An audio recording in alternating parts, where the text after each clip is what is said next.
Suarez লাইনটা যেটা, অর্থাৎ বাসার ভিতরে যে 3টা কমোড আছে, এটার ফ্লাশ করার পরে যে সুয়ারেজ লাইনটা, এই লাইনটাও ভাঙ্গার জন্য আমরা ওনাদেরকে রিকোয়েস্ট করেছি।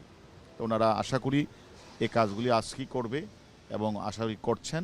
এবং হাতিশালা ব্রিজের পাশে যে ক্যানেলটা, এটাও সার্চ করতে ওনাদেরকে রিকোয়েস্ট করেছি আমরা, সেটাও করবে। আমরা দেখেছি যে সিআইডি অত্যন্ত আন্তরিকতার সহিত তারা লাশের অংশবিশেষ খুঁজে বের করার জন্য তারাও চেষ্টা করেছে। আমরাও তাদেরকে কিছু কিছু রিকোয়েস্ট করেছি।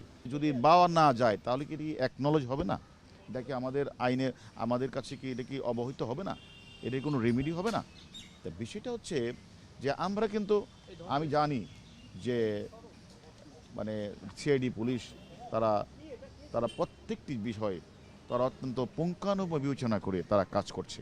এবং আমরাও আমাদের যে কাছে যে গুরুত্বপূর্ণ যে ঘাতক, যার নির্দেশনায় এবং যার পরিচালনায় এই হত্যাকাণ্ডটি সংঘটিত হয়েছে ও সঞ্জীবা গার্ডেনে, সে মূল ঘাতক কিন্তু আমাদের কাছে আসে, সেও কিন্তু আমাদেরকে অনেক তথ্য দিয়েছে।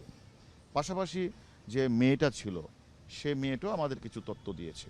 এই তথ্যগুলি নিয়ে তো আমরা বাংলাদেশ থেকে কলকাতায় এসেছি। কলকাতায় এসে আমরা, আপনারা জানেন যে আমরা সিআইডির সদর দপ্তরে আমরা ওই আসামির সাথে কথা বলেছি, মিলিয়ে দেখেছি, ক্রস এক্সামাইন করেছি।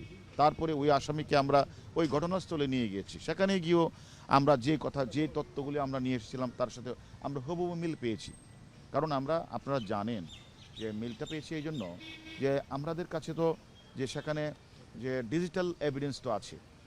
একটা জীবন্ত মানে জ্যান্ত মানুষ বাসায় ঢুকলেন, সেখানে তো মেয়েটাও দেখেছে, ছবি আছে, ডিজিটাল এভিডেন্স আছে। এই মহিলা, এই লোকটা, এই মাননীয় এমপি মধুজার বের হলেন না, এটারও তো প্রমাণ আছে।